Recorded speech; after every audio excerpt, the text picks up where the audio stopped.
നമ്മുടെ ഫോളോവേഴ്സ് അങ്ങനെ ഒരു 20 ആയിട്ടുണ്ട്. നമുക്ക് ഇന്നലെ ആകെ ഒരു 19 ഉണ്ടായിരുന്നുള്ളൂ, ഇന്ന് 20 ആയി. അപ്പോൾ നമ്മളൊരു 50 ഫോളോവേഴ്സിന് വേണ്ടിയിട്ട് വെയിറ്റ് ചെയ്യാണ്. 50 ഫോളോവേഴ്സ് ആയി കഴിഞ്ഞാൽ നമ്മളിങ്ങനെ സ്ഥിരമായിട്ട് വീഡിയോ ഇട്ടിട്ട് നിങ്ങളെ വെറുപ്പിക്കുന്നില്ല, അതിന് പകരം ഒരു ലൈവ് സെക്ഷനിൽ വരിക ചെയ്യുക. അപ്പോൾ ലൈവിൽ കയറിയിട്ട് നിങ്ങൾക്ക് വീഡിയോസ് കാര്യങ്ങളൊക്കെ വാച്ച് ചെയ്യാം.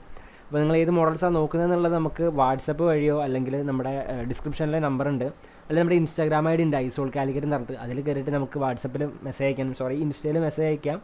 ഇൻസ്റ്റയിൽ മെസ്സേജ് അയച്ചാൽ റെസ്പോണ്ട് ചെയ്യാനുള്ള ചാൻസ് വളരെ കുറവാണ്, എല്ലാം കൂടി ഹാൻഡിൽ ചെയ്യുന്ന ഒരൊറ്റ ആളാണ്, അപ്പോൾ അതുകൊണ്ട് പറ്റില്ല. അപ്പോൾ വാട്സപ്പിൽ മെസ്സേജ് അയച്ചോളി, നമ്പർ നമ്മുടെ ഡിസ്ക്രിപ്ഷനിലുണ്ട്. അപ്പോൾ അതിൽ മെസ്സേജ് അയക്കുന്നിടത്തോളം നിങ്ങൾക്ക് റിപ്ലൈ കിട്ടും. നിങ്ങൾ ഏത് ഡിവൈസാണ് നോക്കുന്നത്, എത്ര ബാറ്ററി ഹെൽത്ത് ഉള്ള വേണം, എത്ര പ്രൈസ് റേഞ്ചിലുള്ള വേണം, ഏത് കളർ വേണം, ഏത് വേരിയൻറ്റ് വേണം, 256, 128, 512, 1 TB, ഈ വേരിയൻറ്റിലൊക്കെ നമ്മുടെ അടുത്ത് ഡിവൈസസ് അവൈലബിൾ ആണ്. അപ്പോൾ ഇതൊക്കെ അവൈലബിൾ ആണ്. അപ്പോൾ നിങ്ങളെന്താ ചെയ്യേണ്ടത് വെച്ചാൽ, നിങ്ങൾക്ക് ആവശ്യമുള്ള, നിങ്ങൾക്ക് ഏത് സ്പെക്കിൽ വേണം, എത്ര പ്രൈസ് റേഞ്ചിൽ വേണം, ഇനി എന്തെങ്കിലും റീപ്ലേസ് ഉള്ളത് വേണോ, ബാറ്ററി റീപ്ലേസ് ഉള്ളതോ, ബാക്ക് ഗ്ലാസ് റീപ്ലേസ് ഉള്ളതോ, ഡിസ്പ്ലേ റീപ്ലേസ് ഉള്ളതോ വേണമെന്നുണ്ടെങ്കിൽ പറഞ്ഞാൽ മതി. അങ്ങനത്തെ ഐറ്റംസും നമുക്ക് സംഘടിപ്പിക്കാൻ പറ്റും.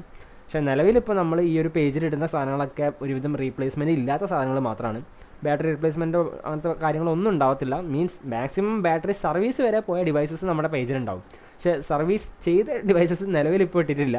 ഇനിയിപ്പോൾ അങ്ങനത്തെ ഡിവൈസസ് വേണമെന്നുണ്ടെങ്കിൽ നിങ്ങൾ നിങ്ങളുടെ റിക്വയർമെൻറ്റ് അയച്ചു തരികയാണെങ്കിൽ നമ്മൾ അങ്ങനത്തെ അതിനനുസരിച്ചിട്ടുള്ള ഡിവൈസസ് നിങ്ങൾക്ക് അയച്ചു തരും. അപ്പോൾ ഓക്കെ, ബൈ.